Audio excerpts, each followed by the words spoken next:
Hello everyone, welcome back to Intuitive Conversations with Tamara and Chantel. I'm Chantel Neufeld. I'm Tamara Franz. What are we talking about today? We're talking about what can we replace our fear with, because looking around and just listening to the news and to conversations, it just seems like we're living in a time where there's a lot of fear.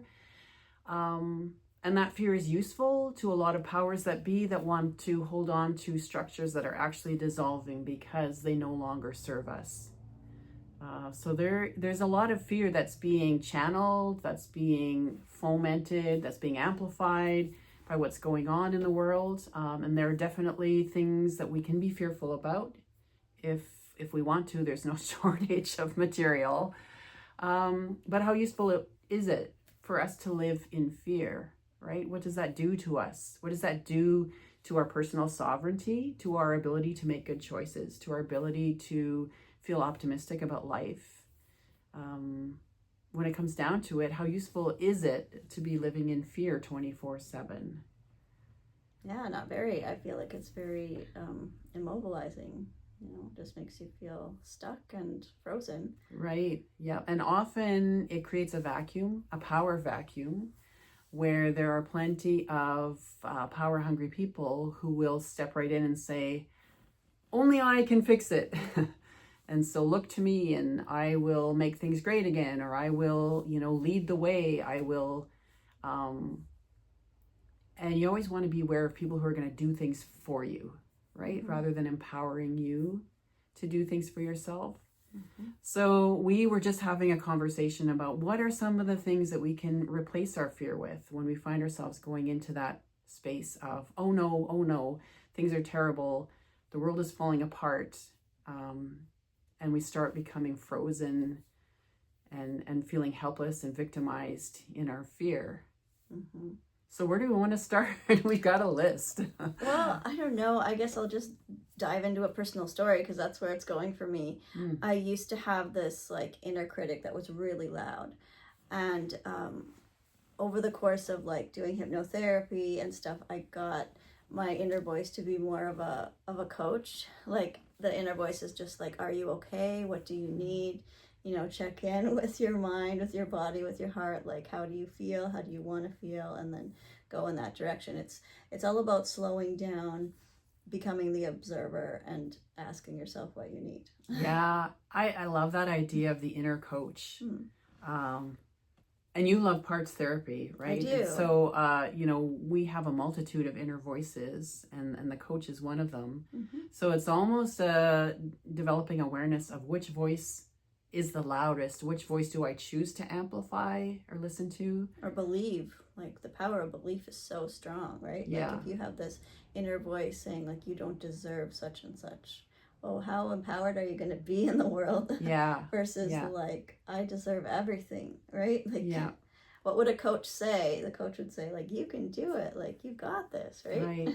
And choosing to amplify the voice of the coach puts you in an enlarged perspective, right? Because as long as you're listening to the fear-based voice, which if we go back to Sonia Choquette, she often calls that the barking dog, or the voice of your ego, because the ego above all things wants to be safe and secure and stay in the safety zone. Mm-hmm.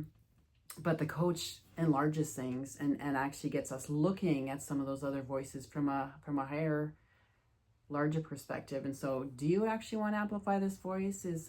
I always go back to the question, whether you're watching the news or scrolling through social media, whatever you choose to read and put your attention on, the question for me is always, does this empower me? How is this helpful? Yeah.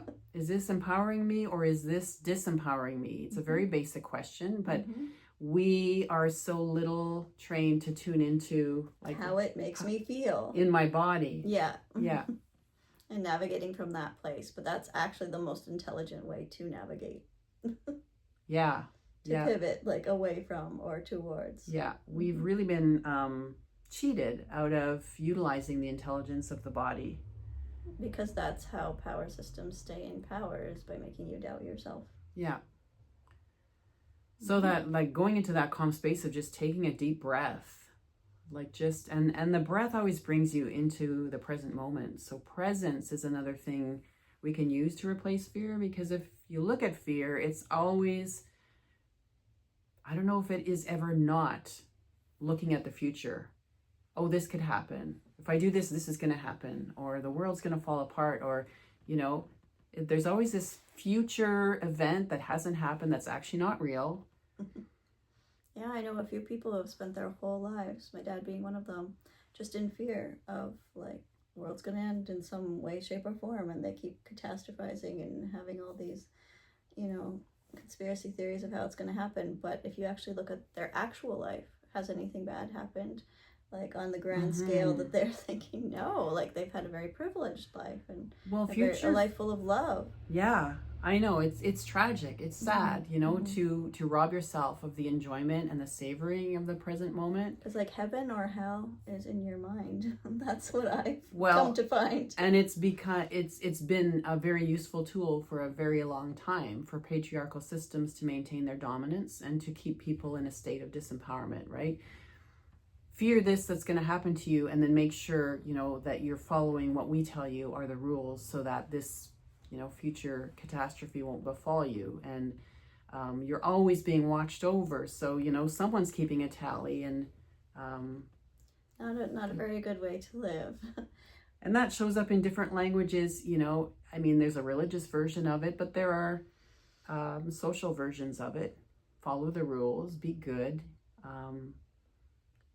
But yeah, if we can get in the present and just, you know, Sonia Choquette will talk about, look around the room and name 10 things. Or tune into your senses. What am I smelling right now? What is my skin feeling right now? So many times I've gone into the bathroom, like at a restaurant or something, and I'm singing in my head, you know, head and shoulders, knees and toes, eyes, ears, mouth, and nose. You know, like that's how I'm reminding myself to you know, what my senses are picking up on, and it is very grounding. Great little mnemonic device. That's how my mind works. Oh, that's so cool. But presence, well, and Stephen Covey, the 7 Habits guy, will always say that your only power lies in the present. So if you can get into the present, and my favorite way of doing that is my daily latte. Which is, I can disappear into my mind a lot. I spend a lot of time in my head, but having a ritual like that, it's like my daily time to just chill. And, you know, the feel of the cup in my hands, the beautiful foam, the feeling of the foam on my tongue, the smell of the coffee, all of that just is my way of saying, okay, this is a sensory experience. Tune into this and, you know, cut the mind chatter. This is your time to savor.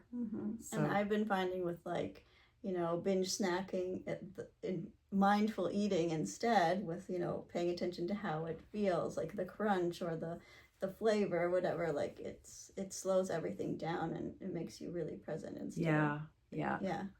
Yeah. So, you know, enjoy the sensory experiences. If you have a garden, if you like color, just go for a walk. And what do you see around you? You know, while I was walking on the Camino, I was often amazed. I would look at how many shades of green were around me and thinking, how can there possibly be so many shades of green in the world? I love nature green. Yeah. Which brings us to curiosity. Curiosity is another thing that we can use to replace fear. Well, curiosity in a sort of playful and compassionate way. That's what, you know, IFS parts therapy talks about, where when you can get calm and present, then you can be curious about, you know, like what is this protective part, you know, how did it get its job, what would be a more helpful job for it. And even curiosity about what's going on in the world instead of going into fear. I have a story about this actually, which goes back to after 9/11. You know, there was the whole 2 years of basically lead up to the Iraq War. And so the whole world had kind of been thrown off balance by the events of 9/11, and that alone was used to channel fear and manipulate the public into, you know, creating the Homeland Security and having the coded yellow, orange, red code for, you know, how much in danger are we? And you'd go to a subway station in the US and there'd be a light saying, you know, what is the level, almost like the fire. You know, what is the risk of fire forest fires. You know, it was that kind of a system. And I just thought, what is a better way to keep a populace in a constant state of fear and disempowerment? And as we started moving toward the Iraq War, and everybody knew there was no connection, you know, but this 9/11 was being used as a pretext to invade Iraq, and I was sitting there thinking, how is the world letting this happen? And there were demonstrations all over the world. And then the night of the war started, there was a bombing of what is the capital city now of Iraq? I can't even remember. I don't know. I can't remember the brain freeze. But anyway, that night I gave birth to my youngest son that afternoon. Wow. And that evening, after everybody left, it was quite late, and I was sitting there holding my baby, and it was very quiet. And I turned on the TV, and this bombing was on. So I changed the channel. It was on every channel. Like the whole world was tuning in to this event. And as I was watching the bombings and all the flashing lights and everything, and all I could think to myself was, somewhere in that city is a woman who's just had a baby, just like me. And our experiences are so different because I'm here in this calm, quiet, safe environment. And that baby is being born into a hellscape of bombing and screaming and flashing lights and glass breaking and just total fear. And how do we let this happen? How do we let our babies be born into such a world? And I had such a compulsion to know. Why did we let this happen? Why did we let this build up, go on? Nobody stopped it. Nobody called it out. And I just started doing lots of reading and researching and watching documentaries. And, you know, that led me on a whole spiritual journey, which kind of led me out of my traditional faith community, which was Mennonite, and into just a much wider spiritual walk. And so it was very transforming for me, but that curiosity took me into a different place. And it was a far more empowering than just sitting around, you know, being fearful, resentful, complaining, talking news and politics all the time with people. Wow. Yeah. Like there's so much that you can see, like there's such a bigger perspective when you can kind of zoom out and ask why. Like before it was coming up in my head, Byron Katie, like, do you know it's true? How do you know it's true? Is it absolute? You know, like all those. Yeah. Yeah. They say.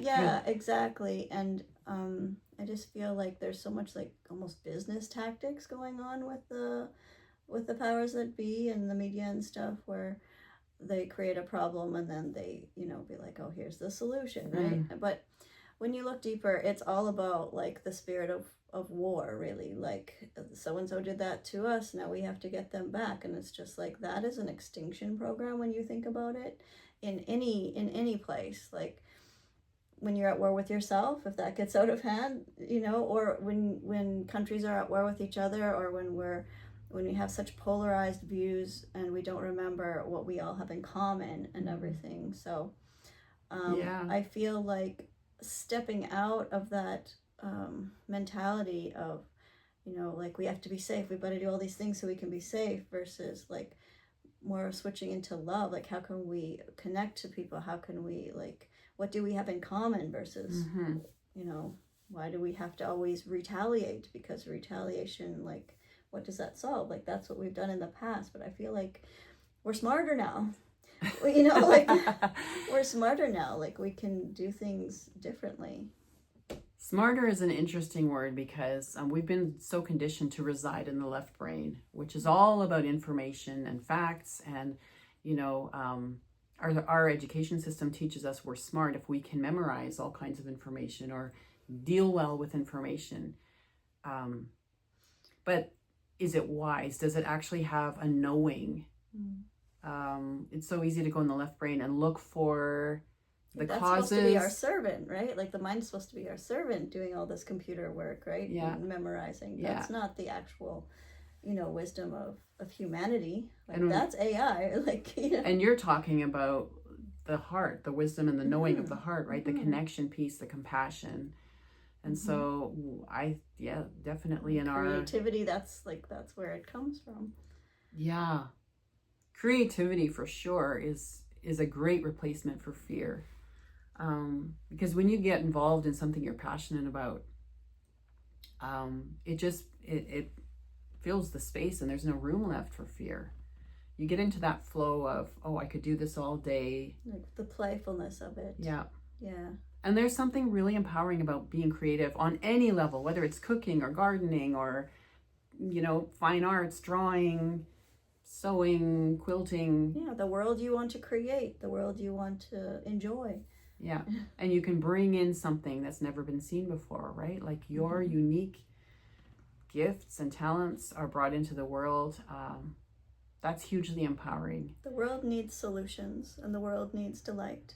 And we've been, programmed to think that, as empaths, that we have to suffer till no one else is suffering. But that does not help.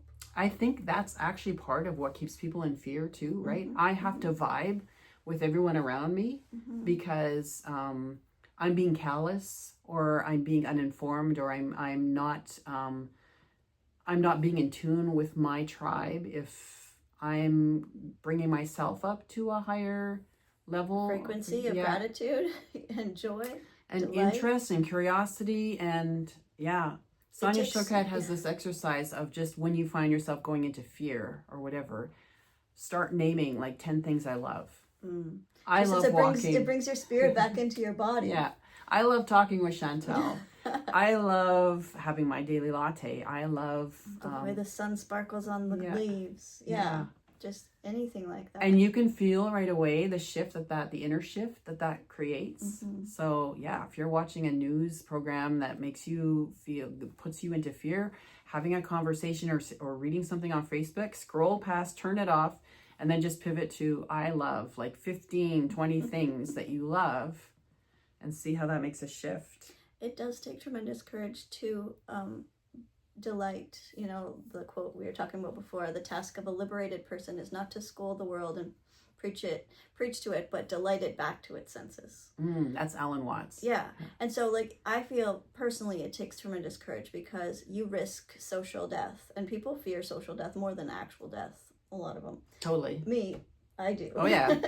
It's just like when I'm my true self, when I think about the things I love and I think about creativity, I am delighted. I've often felt like judged or misunderstood. We're like everyone's suffering, so we should be suffering. Yeah. Join us in our suffering, and it's just like there's a cynicism, right? Like you're making a fool of yourself if you have delight in life. Ken Wilber talks about this human tendency to flatline, right? And it's about, I can't be too joyful about anything because then I make myself susceptible to an equal depth of experiencing something negative, so I'm just going to try and stay on an even keel and not get too happy because the gods will throw some thunderbolt at me or whatever. I feel like that's depression, right? Like depression is when you can't feel any highs or lows. You just feel nothing. Yeah, but look at what our depressed society we are. And because we don't allow ourselves to... How it's demonized too. Like you go to the doctor, it's just like, I feel sad. Oh, well, let me throw some pills at you. Yeah, like we're a flatlining society, and which makes sense, right? For a society that lives in the brain and not in the heart. Yeah, or making it seem bad and wrong to feel negative emotions when it's actually normal to feel grief and to feel all these things. It's not bad to feel them.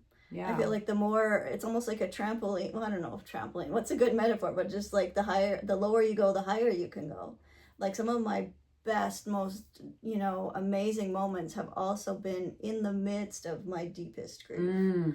Yeah. And that used to puzzle me. Yeah, that brings up actually a beautiful metaphor that Matthew Fox talks about, like when we go through those dark nights of the soul or our grieving experiences where we have grieve deeply, it's like the river that carves the Grand Canyon and creates just this gorgeous, amazing landscape, right? It creates the space inside of us for compassion so that we actually can relate and connect with other people on a deeper level.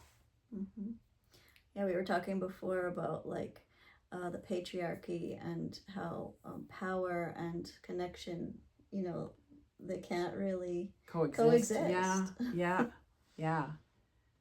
just, So I mean, those are lots of words: curiosity, connection, compassion, presence. I don't know what else playfulness and perspective. You know, what are some other ways that you? What else do you use to replace your fear? We'd love for people to share comments and give us some ideas for other things to talk about. Yeah. Okay. All right. So until next time, keep singing your heart song. Yay.